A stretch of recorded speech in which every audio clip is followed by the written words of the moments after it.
अंतर्राष्ट्रीय योग दिवस पर राज्यपाल आनंदीबेन पटेल और मुख्यमंत्री योगी आदित्यनाथ राजभवन में करेंगे योग। डिप्टी सीएम ब्रजेश पाठक लखनऊ और डिप्टी सीएम केशव प्रसाद मौर्य प्रयागराज में करेंगे योग। गुजरात के पूर्व मुख्यमंत्री विजय रूपाणी को श्रद्धांजलि देने के लिए प्रार्थना सभा का आयोजन। प्रार्थना सभा में शामिल हुए मुख्यमंत्री भूपेंद्र पटेल दिवंगत विजय रूपाणी को अर्पित की श्रद्धांजलि। 12 जून को अहमदाबाद में दुर्घटनाग्रस्त हुए एयर इंडिया के विमान के सह पायलट फर्स्ट ऑफिसर क्लाइवर कुंदर का पार्थिव शरीर ले जाया गया उनके घर। अधिकारियों ने की बड़ी कार्रवाई। देश के आधे राज्यों में बारिश का सिलसिला जारी। कई राज्यों में भारी बारिश, जल भराव की स्थिति। कई राज्यों में मानसून ने दी दस्तक। मौसम विभाग ने आधे भारत में आज भी बारिश होने का दिया अलर्ट।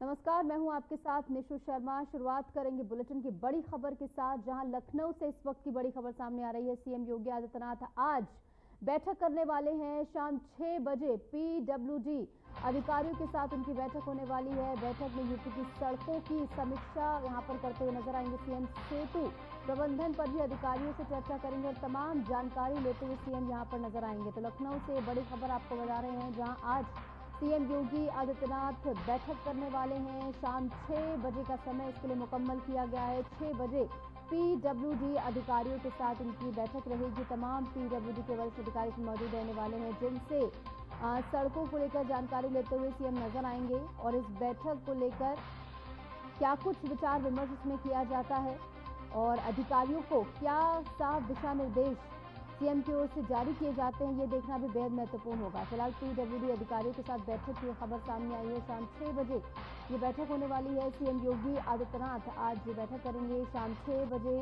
पीडब्ल्यूडी अधिकारी जो है मौजूद रहेंगे। तमाम पीडब्ल्यूडी अधिकारियों से जानकारी सीएम देते हुए यहाँ पर नजर आएंगे।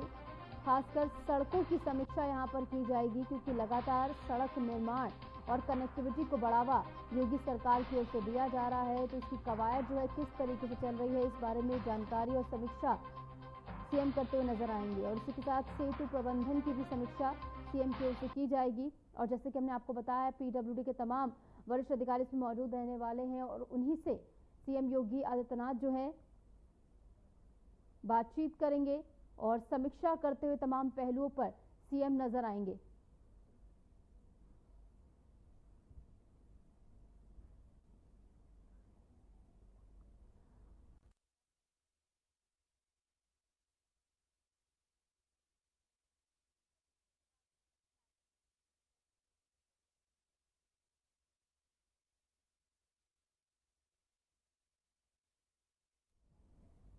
आगे बढ़ेंगे। अंतर्राष्ट्रीय योग दिवस पर 21 जून को उत्तर प्रदेश की राजधानी लखनऊ देश भर में योग का प्रमुख केंद्र बनेगा। राज्यपाल आनंदीबेन पटेल और मुख्यमंत्री योगी आदित्यनाथ राजभवन में योगाभ्यास करेंगे और उनके साथ डिप्टी सीएम ब्रजेश पाठक भी लखनऊ में योग करेंगे, जबकि डिप्टी सीएम केशव प्रसाद मौर्य प्रयागराज में योग करेंगे। सरकार ने योग दिवस को लेकर तैयारियां तेज कर दी हैं और 53 मंत्रियों को अलग अलग जिलों में योग कार्यक्रमों की जिम्मेदारी सौंपी गई है। मंत्रियों की तैनाती इस प्रकार की गई है कि सुरेश खन्ना वाराणसी में, स्वतंत्र देव सिंह गोरखपुर में, जयवीर सिंह आगरा में, तो योगेंद्र उपाध्याय कानपुर में, असीम अरुण गाजियाबाद में, दिनेश प्रताप सिंह कौशाम्बी में, सूर्य प्रताप शाही अयोध्या में रहेंगे। तो वहीं प्रदेश सरकार का उद्देश्य योग को जन जन तक पहुंचाना है, जिससे शारीरिक और मानसिक स्वास्थ्य के प्रति जागरूकता बढ़ सके।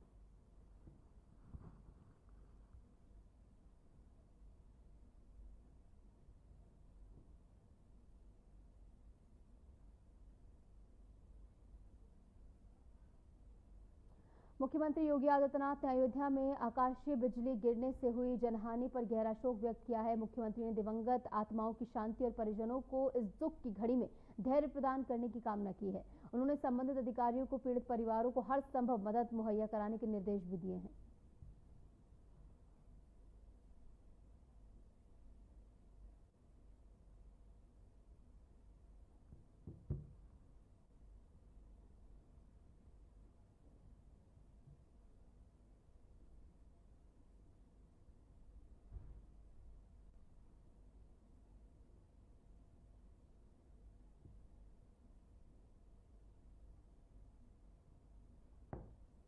भारतीय जनता पार्टी ने कांग्रेस पार्टी पर एक बार फिर जोरदार हमला बोला है। बीजेपी प्रवक्ताओं ने आरोप लगाया है कि कांग्रेस अब देश की जनता के बजाय पाकिस्तान के नेताओं के भरोसे सत्ता पाने का ख्वाब देख रही है।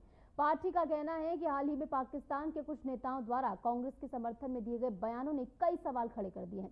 बीजेपी नेताओं ने पूछा है कि आखिर क्यों पड़ोसी देश की राजनीति भारत की विपक्षी पार्टी के साथ इस कदर मेल खाती दिख रही है।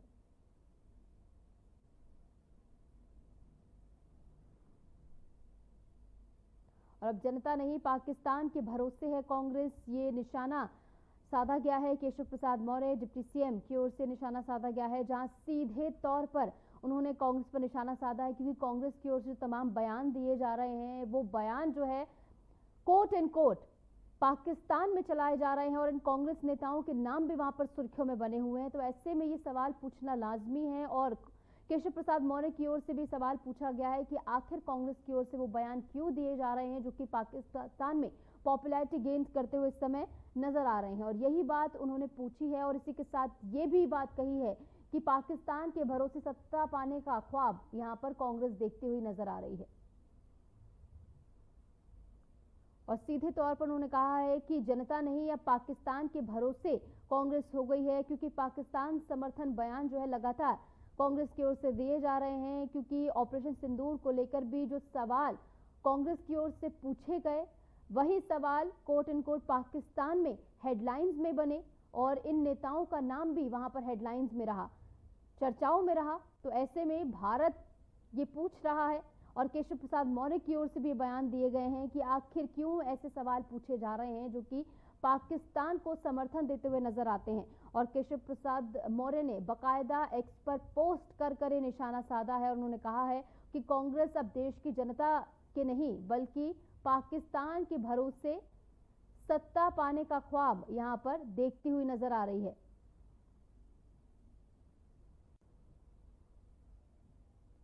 और इस बीच लखीमपुर से एक बड़ी खबर आपको बता दें, केंद्रीय पर्यावरण मंत्री भूपेंद्र यादव का कार्यक्रम को लेकर खबर है। दुधवा में अधिकारियों के साथ वो बैठक करेंगे। मानव वन्यजीव संघर्ष को लेकर बैठक होगी। जंगल सफारी करने भी जाएंगे मंत्री भूपेंद्र, ये बात सामने आई है। तो बड़ी खबर हम आपको बता रहे हैं, जंगल सफारी करने के लिए भूपेंद्र जो मंत्री हैं वो पहुंचेंगे। दुधवा में अधिकारियों के साथ उनकी एक बैठक भी होने वाली है। तमाम अधिकारियों की सूद लेंगे और केंद्रीय पर्यावरण मंत्री भूपेंद्र यादव का ये पूरा कार्यक्रम है, जहां पर दुधवा में अधिकारियों के साथ बैठक करेंगे। समीक्षा और कलिक पर उनकी ओर से की जाएगी। इसके बाद मानव वन्यजीव संघर्ष को लेकर भी जानकारी लेंगे। जंगल सफारी करने के लिए भूपेंद्र मंत्री जो है वो जाएंगे।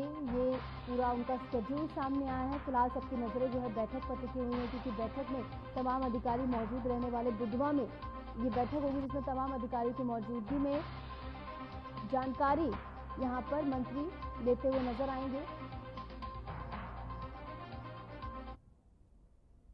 समाजवादी पार्टी अध्यक्ष अखिलेश यादव ने कांग्रेस नेता राहुल गांधी को उनके जन्मदिन पर शुभकामनाएं दी हैं। अखिलेश ने सोशल मीडिया के जरिए राहुल गांधी के स्वस्थ, दीर्घ और सफल जीवन की कामना की है। तो अखिलेश यादव ने एक्स पर पोस्ट कर राहुल गांधी को जन्मदिन की बधाई दी है। उनकी ओर से एक्स पर यह पोस्ट किया गया है। और जैसा कि हम जानते हैं कि इंडिया गठबंधन में साथी हैं समाजवादी पार्टी और कांग्रेस, तो ऐसे में यहां पर जन्मदिन की बधाई अखिलेश यादव की ओर से राहुल गांधी को दी गई है।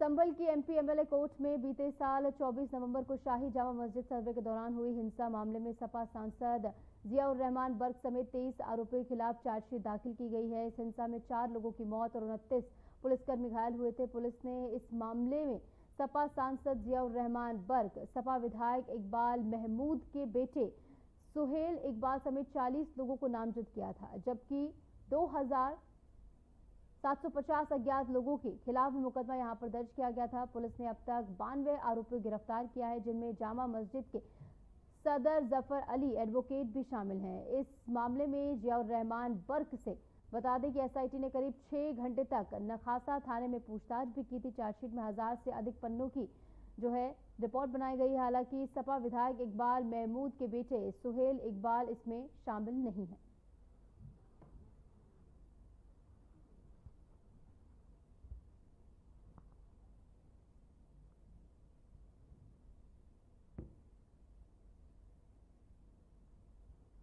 जामा मस्जिद हिंसा पर चार्जशीट दाखिल की गई है और आपको बता दें 1000 पन्नों की चार्जशीट यहां पर तैयार की गई है और ऐसे में सपा सांसद पर ये चार्जशीट दाखिल की गई है जिससे उनकी मुश्किलें जो है बढ़ती हुई नजर आ सकती हैं। और जामा मस्जिद हिंसा का ये पूरा मामला जहां पर कई लोगों के नाम इसमें शामिल हैं और 1000 पन्नों की चार्जशीट इसके तहत यहां पर दाखिल की गई है। सपा सांसद पर चार्जशीट दाखिल की गई जिसके चलते सपा सांसद की मुश्किलें यहां पर बढ़ सकती हैं।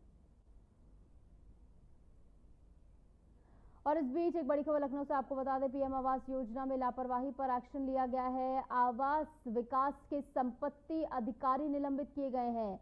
न आवास आयुक्त की बैठक में गए, न ही उन्होंने फोन उठाया। संपत्ति अधिकारी ब्रजेश कुमार को निलंबित यहां पर किया गया है, तो कड़ी कार्रवाई यहां पर की गई है। आवास आयुक्त ने विभागीय जांच के आदेश भी जारी कर दिए हैं।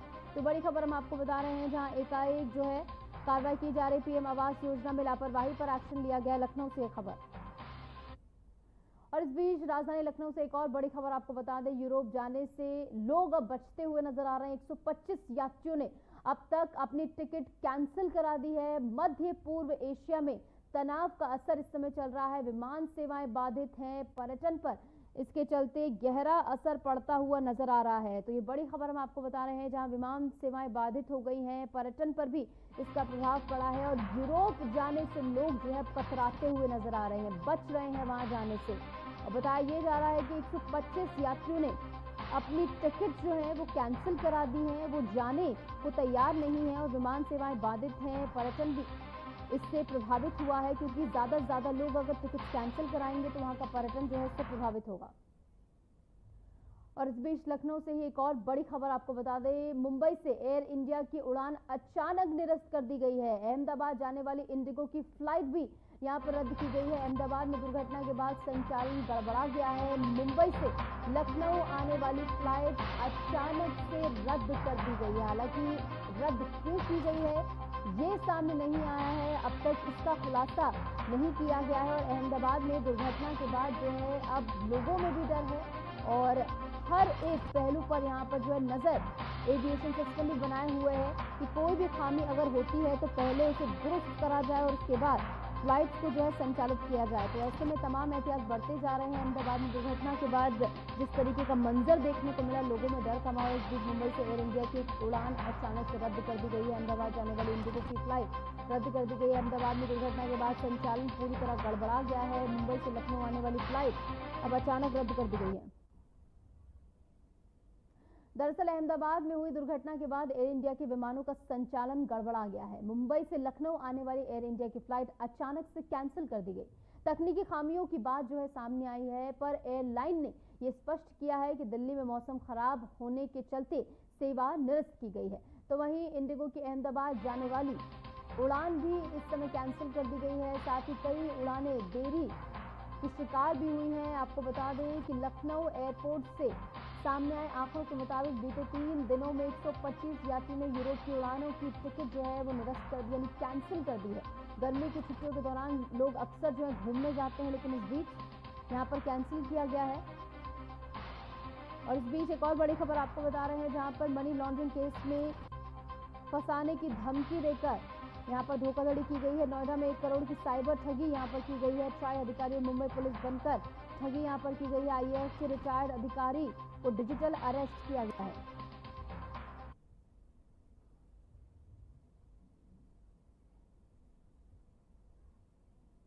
और इस बीच एक और बड़ी खबर आपको बता दें, नोएडा से। नोएडा में 1 करोड़ की साइबर ठगी हुई है। ट्राई अधिकारी और मुंबई पुलिस बनकर ठगी यहाँ पर की गई है। आईएएस के रिटायर्ड अधिकारी को डिजिटल अरेस्ट किया गया है। 20 मई से 12 जून तक उसको डिजिटल अरेस्ट में रखा गया। मनी लॉन्ड्रिंग केस में फंसाने की धमकी यहाँ पर दी गई और 1 करोड़ जो है यहाँ पर ठगे गए हैं। फिलहाल ये पूरा मामला जो है उजागर हुआ है, तो इस पर अब कार्रवाई की जा रही है। 20 मई से 12 जून तक ये बताया जा रहा है कि उस शख्स को डिजिटल अरेस्ट रखा गया, जिसके बाद डर में आकर 1 करोड़ की जो है उसने रकम दी और 1 करोड़ की ठगी का ये पूरा मामला है।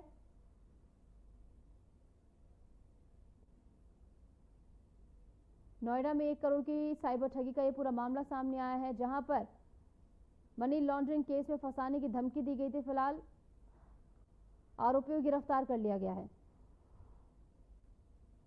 श्रावस्ती जिले से शिक्षक भर्ती घोटाले में बड़ी कार्रवाई हुई है। जिलाधिकारी के निर्देश पर फर्जी दस्तावेजों के जरिए नौकरी कर रहे 13 शिक्षकों को बर्खास्त कर दिया गया है। ये पूरा मामला 29,334 शिक्षक भर्ती घोटाले से जुड़ा है। जांच रिपोर्ट में 13 शिक्षक दोषी भी पाए गए हैं, जिन पर एफआईआर दर्ज करने के निर्देश दिए गए हैं। अन्य संदिग्ध शिक्षकों की जांच फिलहाल जारी है।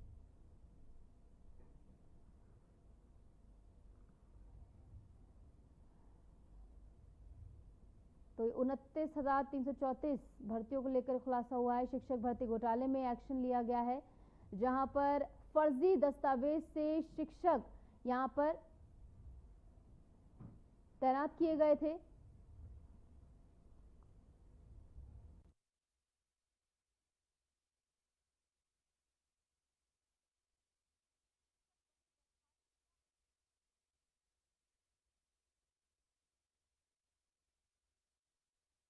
ये पूरे प्रदेश स्तर की प्रक्रिया है। माननीय मुख्यमंत्री जी के निर्देश में ये कार्रवाई शुरू गई थी। जहाँ जहाँ भी जो फर्जी दस्तावेजों के आधार पर शिक्षक नौकरी कर रहे हैं, उनको चिन्हित करके उन पर कार्रवाई की जाए।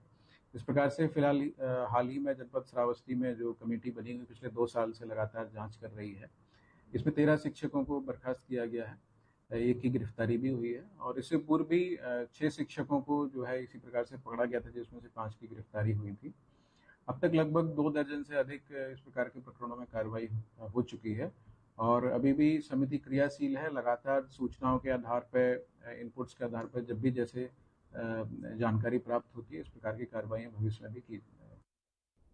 और इस बीच एक बड़ी खबर आपको बता दें, गाजियाबाद में थाने के बाद युवक की हत्या का मामला सामने आया है। झगड़े की शिकायत दर्ज कराने युवक पहुंचा था और युवक को गोली मारकर उसकी हत्या कर दी गई है। मौत के घाट उतार दिया गया। गाजियाबाद के थाना मुरादनगर की घटना बताई जा रही है।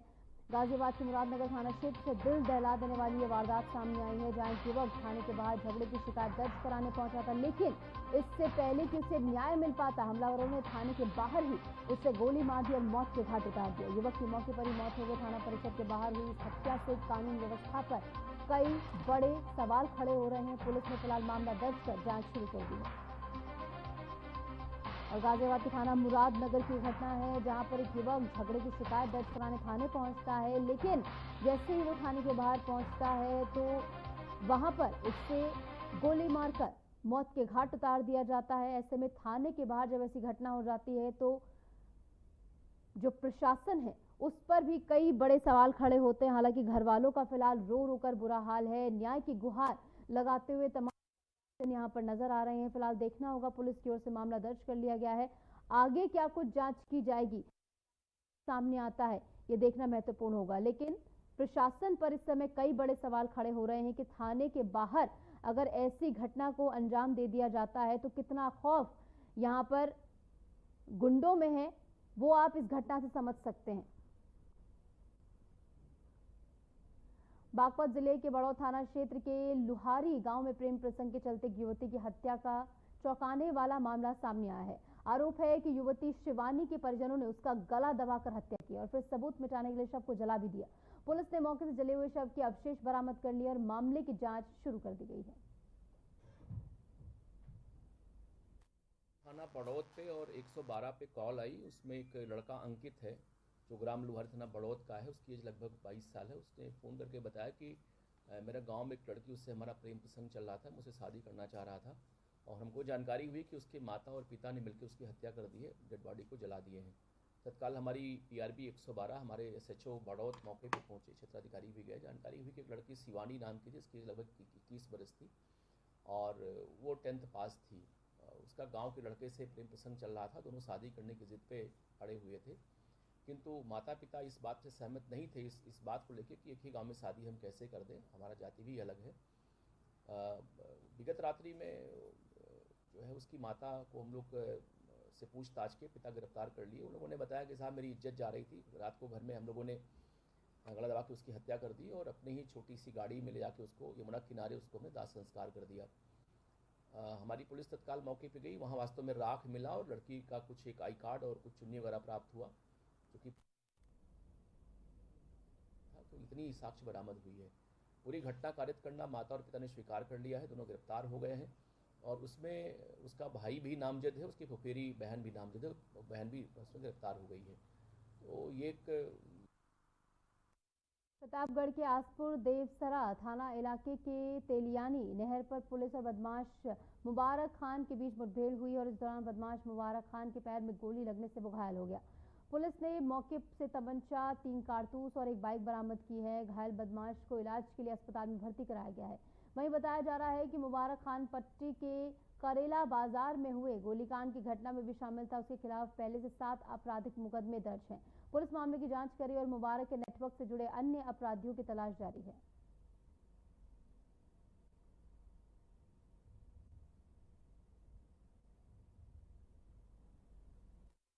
थाना आसपुर देवसरा की पुलिस तथा एसओजी टीम के द्वारा तेलियानी नहर पुलिया के पास संदिग्धों की चेकिंग की जा रही थी। इसी चेकिंग के दौरान एक पल्सर सवार बदमाश के द्वारा पुलिस के ऊपर जान से मारने की नीयत से फायर किया गया। पुलिस द्वारा आत्मरक्षार्थ जवाबी कार्रवाई की गई। इसमें अभियुक्त के दाहिने पैर में गोली लगी। अभियुक्त के कब्जे से एक आदत अवैध तमंचा 315 बोर, 2 खोखा कारतूस तथा 1 मिस कारतूस, साथ ही साथ एक पल्सर बाइक बरामद हुई है। अभियुक्त की पहचान मुबारक खान उर्फ जहरुल हसन के रूप में हुई है, जो थाना दिलीपुर क्षेत्र का रहने वाला है तथा दिनांक 16/6/2025 को पट्टी थाना क्षेत्र अंतर्गत करेला बाजार में घटित घटना में शामिल था।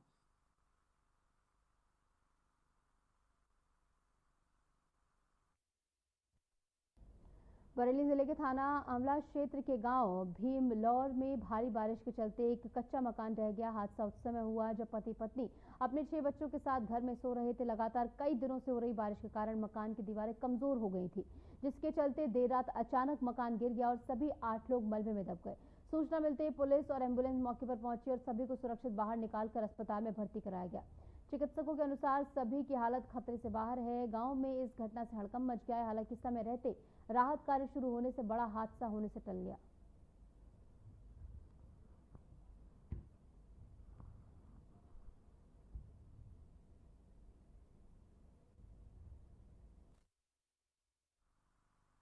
थाना आंवला अंतर्गत एक गांव भीमलौर रसूलपुर है। यहाँ से सूचना प्राप्त हुई कि बारिश के कारण एक मकान ढह जाने से 8 व्यक्ति जो उसके नीचे दब गए हैं। तत्काल सभी इमरजेंसी की रेस्पॉन्स सर्विसेज, एम्बुलेंस की गाड़ियां, डायल 112 की गाड़ियां, थाना पुलिस मौके पर पहुंची।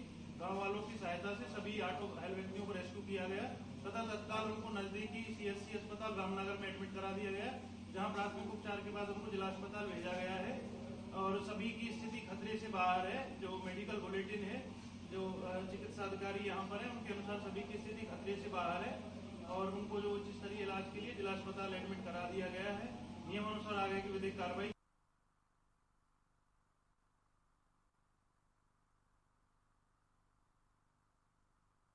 लोग मौजूद थे, वो घर में सो रहे थे जिस दौरान ये हादसा हुआ। सभी लोग मलबे में दब गए, लेकिन पुलिस को जैसे ही इसकी सूचना मिली तो पुलिस मौके पर पहुंची और राहत बचाव कार्य शुरू किया गया। सभी लोगों को, यानी 8 लोग जिसमें शामिल थे पति पत्नी और 6 बच्चे थे, उन सभी को अस्पताल में भर्ती कराया गया, जहां उनका इलाज जारी है। और डॉक्टरों की ओर से जानकारी दी गई है कि सभी जो परिवारजन हैं वो खतरे से बाहर हैं, किसी की हालत जो है गंभीर नहीं है। फिलहाल इस पूरी घटना से पूरे इलाके में हड़कंप मच गया है, क्योंकि जिस तरीके से बारिश आई है तो इसके चलते गर्मी से राहत तो जरूर मिली है, लेकिन लोगों की मुश्किलें भी यहाँ पर बढ़ती हुई नजर आ रही हैं।